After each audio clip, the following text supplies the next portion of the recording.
Ini adalah teknik memotong tingkat dewa. Lelaki itu menangkap seekor ikan dan mulai memotong dari bagian perut. Dan daging ikan dipotong seperti selembar sayap tonggeret. Tapi setelah diperhatikan, ikan yang dipotong dagingnya sama sekali tidak merasakan apapun. Masih bisa berenang dengan lincah di dalam air. Master Hong adalah seorang koki dewa. Setiap ada pesta di desanya, dia selalu diundang untuk menjadi koki.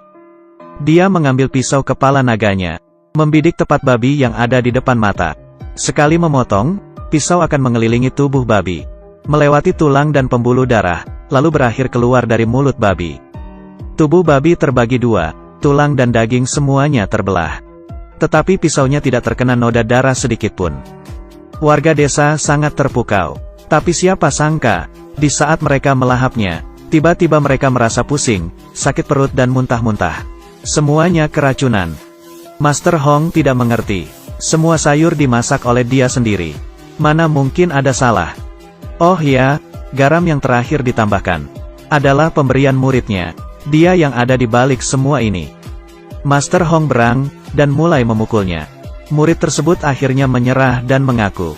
Ternyata yang menyuruhnya adalah keponakan Master Hong. Sengaja mencelakainya untuk merebut pisau naga. Tapi masalah sudah terjadi, Master Hong harus menanggungnya. Kepala desa memukulnya dengan tongkat sampai terjatuh. Pisau naga yang merupakan simbol masa klan Hong juga terjatuh di lantai. Seketika kehilangan kilaunya dan menjadi berkarat. Dia diusir dari desa. Manusia yang memiliki keahlian yang luar biasa tapi tidak diterima dimanapun. Hati manusia memang licik. Master Hong pun datang ke kota. Dan menemukan sebuah restoran bernama Empat Lautan. Dia menghentikan langkahnya. Dan melihat totem yang ada di lantai. Dia teringat, ini adalah restoran yang dibuka oleh gurunya. Gurunya sudah lama meninggal. Sekarang restorannya dijaga oleh dua anak perempuannya. Setelah Master Hong masuk, si gadis bertanya kepadanya mau makan apa. Jawaban Master Hong membuat orang tercengang. Dia memesan kol rebus. Sayur ini terdengar simpel, tapi sangat menguji keahlian koki. Kepala koki tahu, ini pasti seorang ahli. Pada saat yang bersamaan, seorang preman juga datang ke restoran. Sejak kecil berlatih seni bela diri, keahlian memotongnya luar biasa. Sangat angkuh, melihat Master Hong yang di seberangnya memesan kol rebus. Merasa penasaran, juga ikut memesan. Saat kol rebus dihidangkan di atas meja, Master Hong mencicipinya. Dia hanya mengeluarkan dua kata, minta bon. Bos Cui Hua datang bertanya, apa ada yang tidak puas? Master Hong berkata, sungguh terlalu biasa, saya tidak puas sama sekali. Kepala koki emosi saat mendengarnya. Dan mengajaknya bertanding keahlian memasak. Kalau dia menang, kepala koki akan meninggalkan restoran. Kalau dikalah, Master Hong harus mencuci piring di sini selama 1 tahun. Master Hong merasa tertantang dan menerima pertandingan ini. Dan mengundang preman di seberang untuk membantunya. Dan soal perlombaan kali ini adalah memasak bebek. Kepala koki sekali melihat, langsung memahami rangka bebek. Dan Langung mulai bekerja. Tak lama kemudian sayur pun dihidangkan. Xiao Mei duluan mencicipi bebek yang dimasak oleh kepala koki. Rasa dan teksturnya sangat pas. Luar biasa. Tetapi Master Hong hanya mengeluarkan 4 kata, sudah pasti ngomongnya begitu. Xiao Mei kesal, menunjuk ke arah bebek yang dimasaknya, kamu lihat bebek ini. Baru dihidangkan, sudah dingin. Lalu mengulurkan tangannya untuk menyentuhnya. Adik. Ya Tuhan, kenapa sangat panas? Tiba-tiba kulit bebek robek, mengeluarkan panas dan suara mendesis. Rupanya bebek yang dilumeri maltosa, mempunyai efek menghangatkan. Tidak hanya begitu, Master Hong mengetahui bebek sifatnya dingin. Saat melakukan kontak dengan pisau, daging bebek akan mengeras dengan cepat. Maka itu, saat memproses bebek yang diandalkan adalah tenaga dalam. Xiao Mei mencicipinya, langsung terkesan. Kepala koki mencicipinya, ekspresi berubah, langsung mengaku kalah, dan meninggalkan restoran. Sejak saat itu, Master Hong berhasil menjadi kepala koki di restoran. Bersama dengan si preman Awei. Awei sifatnya angkuh, tidak terima menjadi pembantu Master Hong. Dan mengajak Master Hong bertanding keahlian memotong. Pertandingan dimulai. Master Hong mengambil seekor ikan. Dengan sigap memotongnya menjadi lembaran. Tetapi ikan yang diambil dagingnya masih bisa hidup dan berenang dengan bebas. Lalu mencicipi daging ikan. Segar lembut manis halus. Daging ikan rasanya seperti hidup kembali di dalam mulut. Awei akhirnya mengaku kalah, dan meminta Master Hong untuk menjadi gurunya. Master Hong memang bermaksud begitu, tapi tidak langsung menyetujuinya. Masalahnya Awei sifatnya tidak sabaran dan angkuh. Master Hong mengeluarkan baskom berisi pisau-pisau. Pisaunya semua berkarat, lalu menyuruhnya mengasah pisau, melatih kesabarannya. Dalam beberapa hari, semua jenis pisau diasahnya sampai tajam sekali. Selanjutnya adalah membantu koki. Dari pagi hingga malam, mengiris kulit wortel, memotong daun bawang, bawang putih, jahe. Dari kecil sampai besar semua harus dikerjakan. Dalam waktu 2 bulan, Awei menghilangkan sifatnya yang impulsif.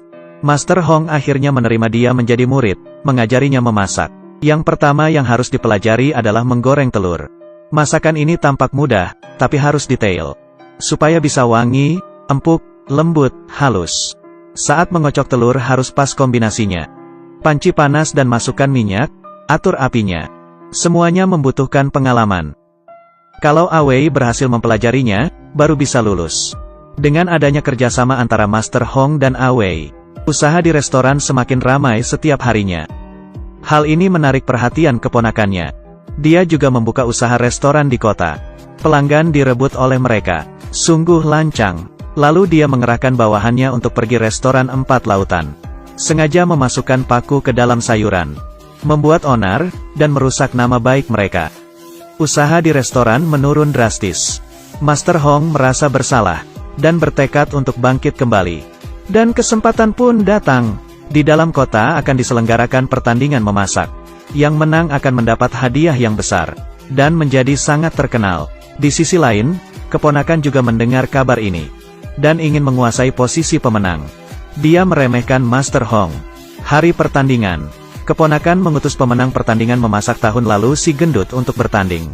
Di pihak Master Hong, dia mengutus Awei. Pertandingan memasak dimulai. Awei akan memasak masakan 4 rasa. Dia membuang tulang burung puyuh, lalu dimasukkan ke dalam burung merpati. Lalu burung merpati dimasukkan ke dalam perut ayam. Kemudian ayam dimasukkan ke dalam perut bebek. Dimasak dengan api kecil dan dilumuri saus rahasia. Satu macam masakan yang merupakan gabungan dari 4 macam daging. Dagingnya sempurna, sungguh keahlian yang luar biasa. Awei berhasil masuk ke babak final, bersama dengan tim si gendut. Soal untuk babak final, hanya ada 4 kata, memasak tanpa mengubah rasa. Yang artinya tidak menambah bumbu apapun di dalam sup. Hanya memasak tidak diubah agar rasa aslinya keluar. Si gendut memutuskan untuk membuat pencobaan Buddha. Sayur-sayuran, daging semua dipotong dengan detail. Lalu dimasukkan ke dalam kukusan bambu dan dimasak dengan api kecil. Masukkan ke dalam pot, dan tuangkan sup. Panaskan sampai apinya merata. Sebuah mahakarya, pencobaan Buddha, selesai. Para juri mengatakan masakan ini sempurna. Sebaliknya di sisi Awei, dia memutuskan untuk memasak kol rebus. Hal yang paling sederhana adalah hal yang paling susah dikerjakan. Mari kita bahas kol ini dulu. Harus menggunakan kol yang baru tumbuh.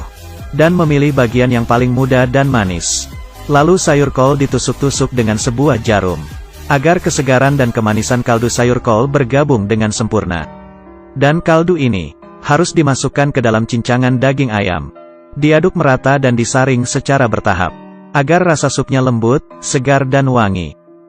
Terakhir tambahkan tahu yang diiris dengan pisau naga. Kol rebus selesai dimasak. Di hadapan juri, tahunya perlahan mekar. Dan menyatu dengan supnya. Mereka meminumnya dan menutup mata.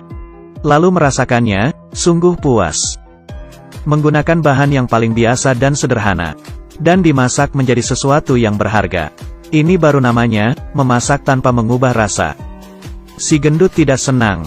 Maju dan mencicipinya. Lalu melepas topi kokinya dan pergi tanpa berkata apapun. Akhirnya semua orang bertepuk tangan. Awei menjadi dewa koki dalam pertandingan tahun ini. Sebenarnya memasak itu sama dengan orang. Daripada hidup penuh perhitungan, lebih baik menjadi diri sendiri. Maka hidupmu akan bersinar.